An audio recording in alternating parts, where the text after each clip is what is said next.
يا صل وسلم دائما أبدا على حبيبك.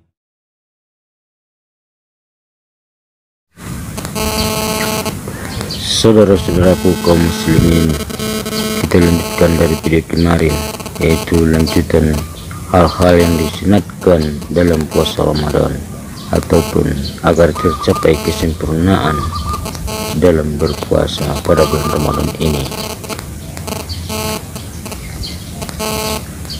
Assalamualaikum warahmatullahi wabarakatuh.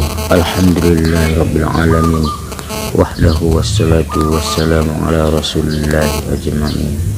Saudara-saudaraku yang seiman dan seakidah, semoga kita bisa menghayati dan mengamalkan puasa Ramadan dengan tulus dan ikhlas, agar kita mendapat rahmat dari Allah Subhanahu wa taala dan begitu juga keberkahan. Karena yang kita harapkan tidak lain dari selain materi, bahkan kita lebih mengharapkan yaitu ridhonya Allah Subhanahu wa taala. Baik, pada video kali ini hal-hal yang disunatkan dalam berpuasa yang keenam,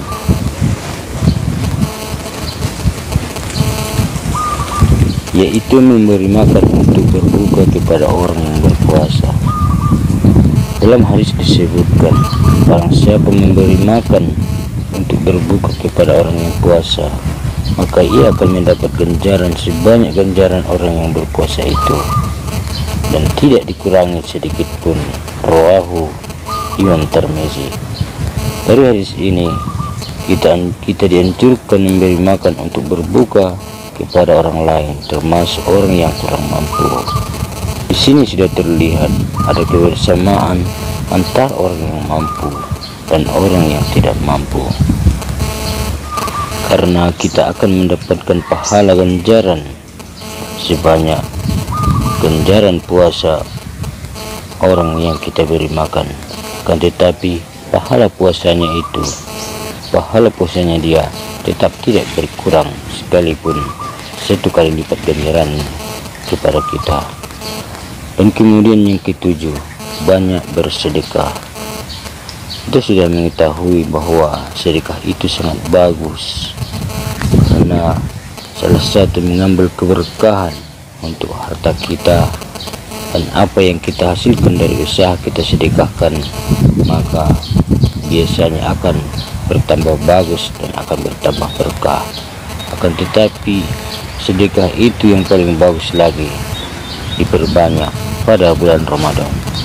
Dari Anas, orang-orang bertanya kepada Rasulullah SAW, kapankah waktu sedekah yang lebih baik? Beliau menjawab, sedekah yang paling baik adalah sedekah pada bulan Ramadan. Rawahu At-Tirmizi. Sesuai penjelasan yang lewat, yaitu amalan perbuatan yang baik pada bulan Ramadan dilipat gandakan oleh Allah Subhanahu wa taala.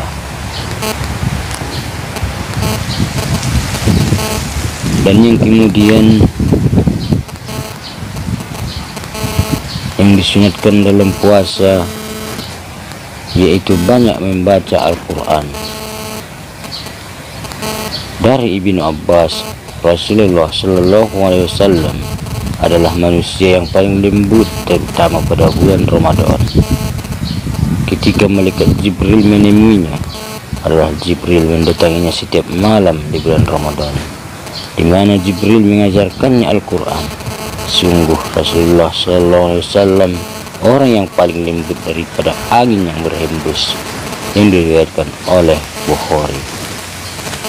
Dari hadis ini lebih jelas lagi bahwa pada bulan Ramadan ini kita fokus beribadah dan sekaligus menggali ilmu Al-Quran, agar keimanan kita terus bertambah.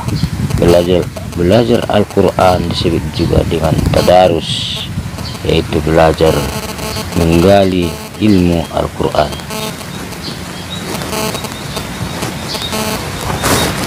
Di masjid seluruh dunia pada bulan Ramadan pasti mengadakan tadarusan Al-Quran, di masjid-masjid, mulai anak-anak sampai orang tua. Ini salah satu pendidikan yang rohaniah yang tidak ditemui di bulan-bulan biasanya. Kita sangat bersyukur kepada Allah Subhanahu wa Ta'ala karena usia kita masih bertemu dengan Ramadan ini. Dan yang disunatkan yang ke-9, tidak mengucapkan perkataan yang buruk. Barang siapa tidak ingin meninggalkan perkataan dusta dan amalannya, maka Allah Subhanahu wa Ta'ala tidak memerlukan dia untuk meninggalkan makan dan minumnya. Diriwayatkan oleh Bukhari. Perkataan ini pun sama juga dengan amalan yang biasa. Pada bulan-bulan biasa, kita tidak seharusnya mengucapkan perkataan buruk ataupun hal-hal yang kotor. Akan tetapi lebih diutamakan lagi pada bulan Ramadan. Artinya kita itu lebih berhati-hati mengucapkan perkataan buruk ataupun kata-kata fitnah contohnya, ataupun menuduh orang lain berbuat sesuatu. Jadi dalam bulan puasa ini memang kita harus lebih hati-hati untuk beramal ibadah ataupun berbuat sesuatu agar pahalanya berlipat ganda dari Allah Subhanahu wa Ta'ala. Dan yang kemudian nomor 10, yaitu sholat tarawih di malam hari. Dalil yang menjelaskan sholat tarawih di bulan Ramadan adalah hadis dari Jabir bin Abdullah. Rasulullah Shallallahu Alaihi Wasallam pernah sholat bersama kami di bulan Ramadan sebanyak 8 rakaat. Lalu beliau berwitir. Pada malam berikutnya kami pun berkumpul di masjid sambil berharap beliau akan keluar. Kami terus menantikan beliau di situ hingga datang waktu fajar. Lalu kami menemui beliau dan bertanya, "Ya Rasulullah, sesungguhnya kami menunggumu tadi malam, berharap engkau akan sholat bersama kami." Beliau menjawab, "Sesungguhnya aku khawatir jika akhirnya sholat itu menjadi wajib bagi kalian." Rawi Tabrani, Ibnu Hibban, dan Ibnu Khuzaimah. Sholat tarawih ibadah yang luar biasa di bulan Ramadan. Orang muslim seluruh dunia beramai-ramai ke masjid melaksanakan sholat tarawih dan witir, yaitu mengharap ridho Allah Subhanahu wa Ta'ala. Ketika itu Rasulullah tidak melanjutkan tarawihnya karena dia takut sholat tarawih akan menjadi wajib. Bagaimana sekiranya kalau Allah Rasulullah mewajibkan sholat tarawih kepada umatnya, sedangkan sholat fardu kadang-kadang tinggal 1 waktu atau dua waktu hanya karena kesibukan dunia. Dan yang kemudian iktikaf, ini pun termasuk yang disunatkan dalam bulan Ramadan. Iktikaf dianjurkan dalam seluruh waktu, namun yang terutama dalam pada 10 hari terakhir bulan Ramadan. Dalilnya adalah Al-Quran surah Al-Baqarah ayat 125 dan hadis, yaitu telah diriwayatkan bahwa Nabi Sallallahu Alaihi Wasallam beriktikaf setiap bulan Ramadan 10 hari pada tahun beliau wafat. Beliau beriktikaf 20 hari yang diriwayatkan oleh Abu Dawud, Bukhari, dan Ibnu Majah.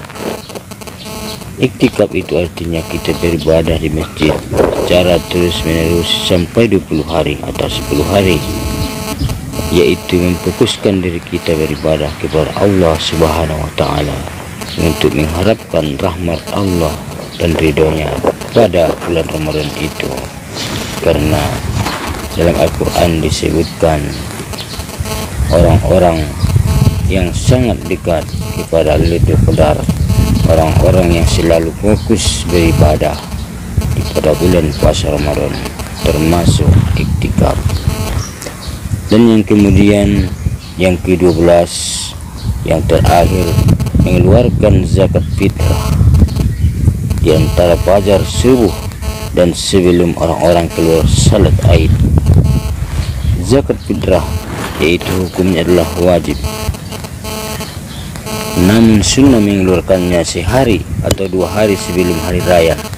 Ini lebih aman karena terkadang ada perbedaan hari raya. berdasarkan perkataan Ibnu Umar radhiyallahu anhu. Yang paling banyak pahalanya adalah bila zakat fitrah dikeluarkan sehari atau 2 hari sebelum hari raya Idul Fitri. Namun menurut Imam Syafi'i, zakat fitrah bisa dikeluarkan sejak awal Ramadan sehingga tersalurkan kepada orang-orang yang kurang mampu.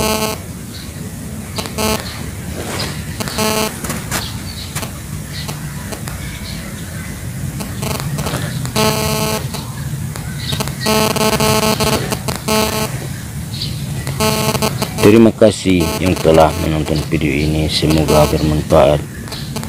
Semoga Allah Subhanahu wa taala selalu mengaruniakan kepada kita akan nikmat sehat, iman dan Islam, serta kemudahan untuk menyempurnakan ibadah puasa Ramadan dan amalan sunnah serta wajib lainnya.